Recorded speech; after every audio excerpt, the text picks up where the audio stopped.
हस्तिनापुर का राज्य चाहिए, जबकि बात ये थी कि पांडु ने ये कहा था कि जब तक मेरा बेटा बड़ा ना हो जाए आप राजा बन के बैठना, बाद में मेरे बेटे को राजा बना देना। धर्मराज युधिष्ठिर ही राजा के योग्य थे, पर कब्जा कर लिया। फिर भी युधिष्ठिर ने ये नहीं कहा कि आप गलत कर रहे हैं ताऊ जी, आप उतरो। चाहते तो दम दे करके धनुष बाण की गदा का प्रहार दिखा करके चाहते तो ले लेते, पर नहीं, धर्म तो धर्म है, नहीं लिया। ताऊ जी ने कहा जुआ खेलो, तो आज्ञा कैसे टालें? युधिष्ठिर जी बोले ठीक है। तो दुर्योधन बोला हमारी तरफ से पासे शकुनी मामा फेंकेंगे। युधिष्ठिर ने बोला ना ना, ये नियम तो गलत है। तो दुर्योधन ने कहा पिताजी से, देखो पिताजी ये तो मानता नहीं है। तो फिर ताऊ जी ने बोला बेटा धर्मराज युधिष्ठिर तुम बड़े हो, वो बच्चा है, जैसा कहता है कर लो। ठीक है ताऊ जी, फिर आज्ञा मान ली। अब देखो जरा, इसलिए कहते हैं ज्यादा मीठा भी नहीं होना चाहिए युधिष्ठिर जैसा। तुम्हारे ताऊ जी गलत हैं तो ताऊ जी भले हैं वो, पर गलत हैं तो गलत आज्ञा का पालन ना करना। युधिष्ठिर जी ने आज ज्यादा सीधा, कहते हैं ना जो ज्यादा मीठा होता है वो अपना नाश कराता है। देखो तो मीठे गन्ने को कोल्हू में पेरा जाता है, ज्यादा मीठा होता है गन्ना तो कोल्हू में पिरता है। ज्यादा मीठा होना भी दुर्गति का कारण बनता है, जैसा कि धर्मराज युधिष्ठिर के साथ हो रहा है, अभी होगा, मैं बताऊंगा। ये समाज में सबक हम सबके लिए, जरा ध्यान, ये महाभारत की कथाएं सुनाने और सुनने के लिए नहीं है कि आपने सुन ली हमने सुना दी। ये कथाएं चरित्र में उतारने की, गलतियां जहां आपसे हो रही हैं इनसे सबक लो, शिक्षा लो और अपनी गलतियों को इनके हिसाब से ठीक करो, ताकि आपका जीवन ऐसा ना हो जैसे इनका हुआ। और सुनो क्या हुआ। बेटा शकुनी पासा फेंकेगा, मान लो, ठीक है ताऊ जी मान लेते हैं। धर्मराज युधिष्ठिर तो बोले अच्छा भीम भैया बोल रहे, भैया क्या कर रहे हो। अब यहाँ युधिष्ठिर की बातें चारों मानते थे। अब जरा सुनिएगा, धर्मराज युधिष्ठिर की आज्ञा का उल्लंघन कभी ना तो भीम भैया ने किया, ना तो अर्जुन ने किया, ना तो नकुल सहदेव ने किया। ये चारों अपने बड़े भाई को भगवान मान के पूजते थे। अब देखो, युधिष्ठिर ताऊ की आज्ञा नहीं टाल सकते और ये चारों अपने भाई की आज्ञा, मतलब साइलेंट हो गया माहौल। अब देखो, अब जुआ चालू हुआ। जैसे ही जुआ चालू हुआ पासा फेंका गया, बोलो क्या लगाओगे। तो सबसे पहले धर्मराज युधिष्ठिर ने बढ़िया सा माला पहन रखा था, हीरे मोती का करोड़ों का माला था। मैं अपना हार दाव पे लगाता हूँ। शकुनी ने वो पासे फेंके, ये लो कितने दाम चाहिए, बोले 6। शकुनी 6 फेंको, वो पासे पर फेंका, 6 आए, हार उतार कर दे दिया। दूसरी में क्या लगाते हो युधिष्ठिर, तो मैं अपना खजाना लगाता हूँ इंद्रप्रस्थ का। दूसरा कितना, कितने चाहिए, बोले 9 चाहिए। 9, ओ मामा जी के पिता की हड्डियां थी,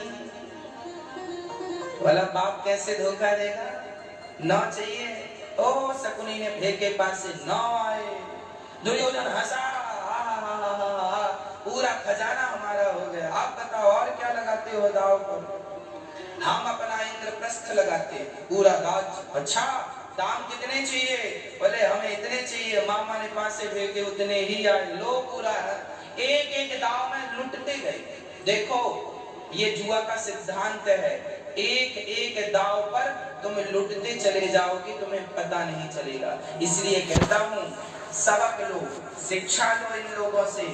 इन लोगों ने, जब इन लोग ऐसे दिग्गजों ने जुआ खेला तो जुआ ने इनका सर्वनाश कर दिया, तो तुम और हम जुआ खेलोगे तो हमारा क्या होगा। ऐसे दिग्गजों का सत्यानाश हो रहा। सुनिएगा मेरा, मामा जी ने सारा इंद्रप्रस्थ हार गए युधिष्ठिर। अब क्या बचा, मैं नकुल को दाव पर लगाता हूँ। कितने चाहिए, इतने। ये आ गए, नकुल मेरा। ए नकुल चल सारे कपड़े उतार, केवल 2 वस्त्र पहन के बैठ जाए हम। वो नकुल के कपड़े उतरवा दिए। फिर पैसा, अब किसको लगाओगे। मैं सहदेव को लगाता हूँ, सहदेव भी हार गए, चल सारे कपड़े उतार, बैठ यहाँ, दास बन गया मेरा। फिर भीम को दाव पे लगाता हूँ, भीम भी हार गए। फिर अर्जुन को दाव पे लगाता हूँ, अर्जुन भी हार गए। और फिर अपने मैं युधिष्ठिर अपने आप को दाव पे लगाता हूँ, और दाव पे लगाया अपने आप को, खुद भी हार गए। सुनिएगा, खुद हार गए। दुर्योधन बोला तुम पांचों अपने अपने कपड़े उतारो, पांचों ने कपड़े उतारे। हाँ, लंगोटी लगा के बैठ जाओ यहाँ, हम तुम्हारी बेइज्जती करेंगे, तुम्हारा अपमान करेंगे, तुम्हारा मुंह काला करके घुमाएंगे सब जगह, तुम हमारे दास हो गए। दुर्योधन ने कहा मामा जुआ पूरा हुआ, ये तो हमारे दास हो गए, अब क्या करना? मामा बोले अभी जुआ पूरा नहीं हुआ, एक दाव और बाकी है। युधिष्ठिर तुम्हें एक मौका और दिया जाएगा। क्या अवसर दिया जाएगा? बोले तुम अपनी पत्नी को दाव पे लगा दो, यदि वो दाव तुम जीत गए तो हम तुम्हारा पूरा राज्य तुम्हें वापस कर देंगे, दासत्व से आजाद कर देंगे। युधिष्ठिर को भी लालच आया कि चलो एक दाव और खेल लेता हूँ, शायद ये मेरे पक्ष में आ जाए। जुआ ऐसे ही तो करता है, जुआ खेलने वाला व्यक्ति लालच में अब शायद अब आएगा मेरे पक्ष में, शायद अब जीतूंगा, शायद अब, और शायद अब मैं सब हार जाता। यही लोग युधिष्ठिर को, और युधिष्ठिर ने आखिरी दाव में किसे लगाया? द्रौपदी को दाव पर लगाया। और द्रौपदी को दाव पर तब लगाया जब अपने आप को दाव पर लगा चुके थे। याद रखना मेरी माँ, जो व्यक्ति खुद अपने आप को बेच चुका हो, क्या वो दूसरे को बेचने का अधिकारी होता है? धर्मराज युधिष्ठिर द्रौपदी को दाव पर लगाने के अधिकारी थे नहीं, पर आज देखो जुआ खेलने से इनकी बुद्धि भी भ्रष्ट हो गई। जुआ धर्मराज युधिष्ठिर को भी भ्रष्ट करता है। याद रखना, कान खोलकर सुनना, जुआ खेलने से भला नाश किसका नहीं हुआ? तुम खेलोगे तो बच जाओगे। धर्मराज युधिष्ठिर जैसे लोग सिर झुका के बैठे हैं केवल जुआ के कारण। धर्मराज युधिष्ठिर जैसे लोग कपड़े उतार कर बैठे हैं समाज में केवल जुआ के कारण। ये जुआ, महाभारत की ये कथा ध्यान से याद कर लेना, जुआ खेलोगे तो सर्वनाश होगा। अंतिम दाव द्रौपदी का लगाया गया। ठीक है, हम एक दाव और चलते हैं। ओ मामा जी कितने चाहिए? तो मामा ने कहा, दुर्योधन ने कहा मामा इतने चाहिए। और मामा ने वो अपने पिता को याद किया, पिता आखिरी दाव में धोखा ना देना। और पिता ने कहा बेटा तू देख तो सही। और देखा वही दाव आया, उतने नंबर आए, अब हार गए। पत्नी भी दाव पे लग गई। दुर्योधन ने दुशासन से कहा जा इसकी पत्नी को घसीट कर ला। दुशासन चला। ये दुशासन बड़ा बलवान था, 10,000 हाथियों का बल था। चला, द्रौपदी की दासियों से कहा द्रौपदी कहाँ है? बोले वो अभी मासिक धर्म में, उस समय द्रौपदी मासिक धर्म पर थी। अपवित्र स्त्रियों की जो अपवित्रता थी उस पर बैठी थी। शरीर में मात्र एक ही वस्त्र था। उस समय स्त्रियां अलग होती हैं, द्रौपदी अलग थी। अभी उसने बाल नहीं धोले थे, बाल बिखरे हुए थे। दुशासन आया, ए द्रौपदी चलो मेरे साथ। कहां? तुम हार चुकी हो, अब तुम हमारी दासी हो, हम तुम्हारे मालिक हैं। द्रौपदी ने कहा तो क्या धर्मराज युधिष्ठिर ने मुझे भी दाव पे लगा दिया? हाँ, तो पहले ये बताओ दुशासन, पहले उन्होंने अपने आप को लगाया या मुझे लगाया? दुशासन बोला पहले तो उन्होंने अपने आप को लगाया। तो द्रौपदी ने कहा दुशासन, जो व्यक्ति खुद हारा हो वो दूसरे को क्या दाव पे लगाने का अधिकार रखता? मैं नहीं जाती, मैं नहीं जाती ये कहा। तो दुशासन ने बाल पकड़ लिए। कैसे नहीं जाएगी? और पकड़कर जो घसीटना शुरू किया, द्रौपदी रोने लगी। अरे भैया दुशासन, तू मेरा देवर है, मेरा भाई है, मेरे भाई की जैसा है, छोटा है, मैं तेरी भाभी हूँ। अभी भैया मैंने ऋतु स्नान नहीं किया, देख तेरी भाभी को। कोई ऐसे में देखेगा, मैंने आज तक अपना मुंह अपने ससुरों को, अपने जेठों को नहीं दिखाया, समाज ने मेरा मुंह नहीं देखा, मैं ढक के रहती हूँ, अच्छे घर की बहू है, अपने आप को ढक के रखती है, कुल बधुएं अपना मुंह ढक के रखती हैं, आज तक किसी ने नहीं देखा। और देख मेरा शरीर एक कपड़े में लिपटा है, तू सबको मेरा मुंह दिखाएगा, मैं तुम्हारे कुल की तो नाक हूँ, तुम्हारी भी तो मर्यादा हूँ। दुशासन बोला ये बातें ना करो, चलो मेरे साथ। अरे मैंने अभी स्नान नहीं किया, आप पवित्र हूँ मैं, मुझे कहाँ ले जा रहे हो? घसीट कर दुशासन लाया और भरी सभा में द्रौपदी को खड़ा कर दिया। चलो यहाँ तक तो ठीक था, एक नारी को देखो कितना, उस नारी को कितना कष्ट हुआ होगा जब बालों के बल पर उसे घसीटा गया होगा। कल्पना कीजिए, घसीट रहा है दुशासन और घसीट कर भरी सभा में स्थापित किया। सारे लोग हंसने लगे, कौन? 100 की 100, जिनमें की दुर्योधन, शकुनी और कर्ण इत्यादि थे, सब हंसने लगे। हार गए हम, हार गई है ये हमारी दासी है। दुर्योधन बोला आ यहाँ, द्रौपदी यहाँ, तू मेरी जंघा पर बैठ जा, तू हार गई है, मेरी दासी बन गई है, तू यहाँ बैठ। तो कर्ण ने बोला ये कोई पत्नी थोड़ी है, इसके तो 5-5 पति हैं, तो वैश्या है, और 5 पति तो ऑलरेडी हैं, छठवा हो जाएगा तो क्या बिगड़ जाएगा? ये कर्ण ने बोला था। 5-5 पति हैं इसके। भारी सभा में लोग अपमान कर रहे हैं, अनादर कर रहे हैं, क्या क्या ना कहा जमाने ने, क्या क्या ना सुनाया द्रौपदी को। यहाँ तक सब ठीक था, अपमान सब प्रकार का जो किया। अब बात बिगड़ गई जब दुर्योधन ने ये आज्ञा दी, दुशासन इसके कपड़े उतार दो, हटा दो इसके कपड़े इसके बदन से। देखो जरा दुर्योधन किस प्रकार का व्यक्ति था। धृतराष्ट्र का सपना था कि मेरा बेटा राजा बने।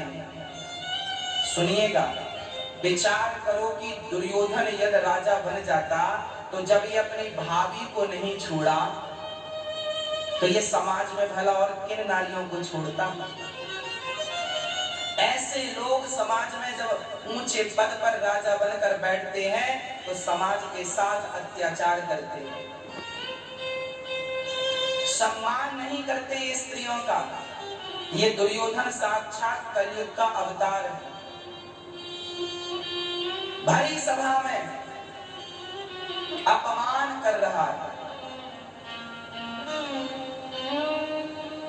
मेरी जंघा पर आकर बैठ जाओ, कपड़े उतार दो। दुशासन कपड़े खींचने लगा। तब भरी सभा में द्रौपदी ने अपने पति की ओर देखा। युधिष्ठिर, क्या आप अपनी पत्नी को यूं ही लूटने देंगे? जवाब दो, क्या अधिकार था आपको मुझे दांव पे लगाने का? और दांव पे लगाने के पहले एक बार मुझसे पूछ तो लिया होता।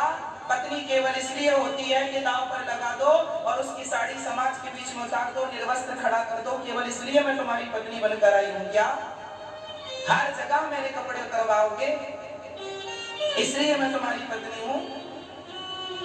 धर्मराज युधिष्ठिर इस प्रश्न का कोई उत्तर ना दे सके। अरे अर्जुन, तुमने अपने भाई का विरोध क्यों नहीं किया कि चलो आप हार गए हैं, द्रौपदी को तो मत लगाओ? आप भी मूक बने बैठे रहे। पांचों को डांटा है द्रौपदी ने, सबको डांटा और अंत में अपेक्षा की कि चलो मेरे पतियों ने साथ नहीं दिया, आज मुसीबत में छोड़ दिया है पतियों ने, तो चलो कोई बात नहीं, मेरे पितामह भीष्म मेरा साथ देंगे। एक उम्मीद की किरण थी पितामह की तरफ देखकर। द्रौपदी ने पितामह को देखा। पितामह, आप तो हम सबसे बड़े हैं, आप तो समझदार हैं, क्या आपकी बहुएं ऐसी समाज में निर्वस्त्र होती रहेंगी क्या? क्या ये आपको शोभा देता है? पितामह मना करो इसे दुशासन को, देखो मेरी साड़ी खींच रहा है। पितामह ने सिर झुका दिया। गलती यहाँ देखो पितामह की है।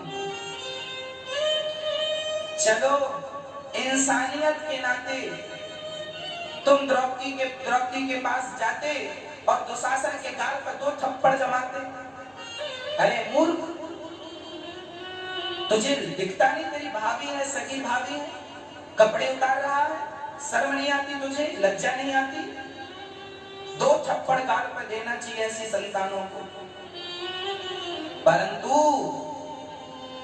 दंड नहीं दिया। याद रखना मेरी माँ, जब आप अपने बच्चों को गलत काम में भी दंडित नहीं करते, उन्हें सबक नहीं देते, तो वो आपकी औलाद, आपकी संतान एक के बाद दूसरी, दूसरे के बाद तीसरी गलती गलती करने से गलती करने वाले का ही सत्यानाश होगा, अंत में इनका होगा, इसका परिणाम भी इन्हें मिलेगा। जो तुम कपड़े उतारने की बात कर रहे हो, उतार लो कपड़े, कर दो निर्वस्त्र किसी स्त्री को, देखना इसका परिणाम क्या होता है, परिणाम पर दृष्टि डालना।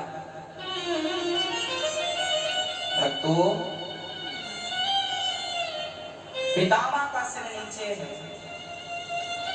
तब द्रौपदी ने गुरु की तरफ देखा। गुरु द्रोणाचार्य, आप तो भगवान तुल्य है, गुरु ब्रह्मा गुरु विष्णु, आप भगवान जैसे गुरु हैं, आप मेरी रक्षा कीजिए। गुरु द्रोणाचार्य ने सिर झुका दिया। देखो मुसीबत पड़ती है तो ना गुरु काम आता है, ना पितामह काम आते हैं, ना पति युधिष्ठिर जैसे, अर्जुन जैसे काम आते हैं। तब द्रौपदी ने समझ लिया कि ये सब मरे हुए हैं, ये मुर्दों की सभा है। ये सभा किसकी है? मुर्दों की सभा है ये, यहाँ कोई जिंदा नहीं है।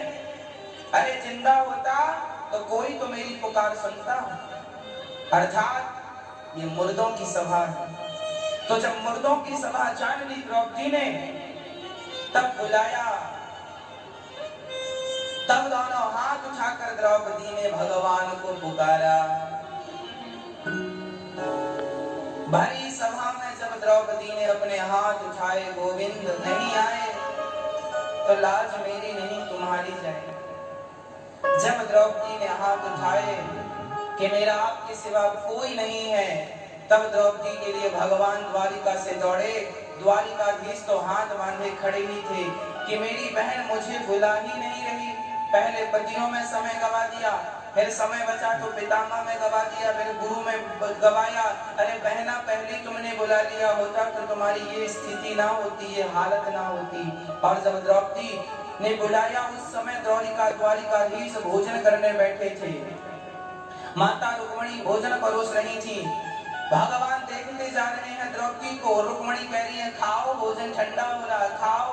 तो रोटी तोड़कर साग लगाई। तब तक तो द्रौपदी ने हाथ उठाए तो रोटी वहीं छोड़ी और दौड़ पड़े। रुक्मणी ने कहा है कहाँ जा रहे हो प्रभु? भगवान बोले ये बताने का समय नहीं है, कहाँ जा रहा हूँ आकर बताऊंगा। दौड़ पड़े भगवान और साड़ी बनकर भगवान खींचते गए। साड़ी का ढेर लग गया। दुशासन बोला कि साड़ी भी नारी है कि नारी भी साड़ी है कि साड़ी ही की नारी है कि नारी ही की साड़ी है। और जब द्वारिकाधीश साड़ी बनकर खींचे, तब द्रौपदी को भगवान का दर्शन हुआ और द्रौपदी ने प्रणाम मन से किया। वाह प्रभु, मुझे विश्वास था, मुझे इन मुर्दों पर विश्वास नहीं था, पर आप पर विश्वास था। मैंने व्यर्थ ही अपना समय इन मुर्दों में गवाया, इन्हें बुलाकर गवाया। साड़ी खींचने लगी। दुशासन बोला मैं थक गया, साड़ी उतरती ही नहीं, इतना वस्त्र कहां से आ रहा है? तब द्रौपदी ने कहा मूर्ख, ना साड़ी बीच नारी है, ना नारी बीच साड़ी है, ना साड़ी ही की नारी है, ना नारी ही की साड़ी है। ये तो वृंदावन बिहारी है जो चील बनकर खींचा जा रहा है, खींचा जा रहा है। ये मुर्दों की सभा है मेरी माँ, मुर्दों की सभा।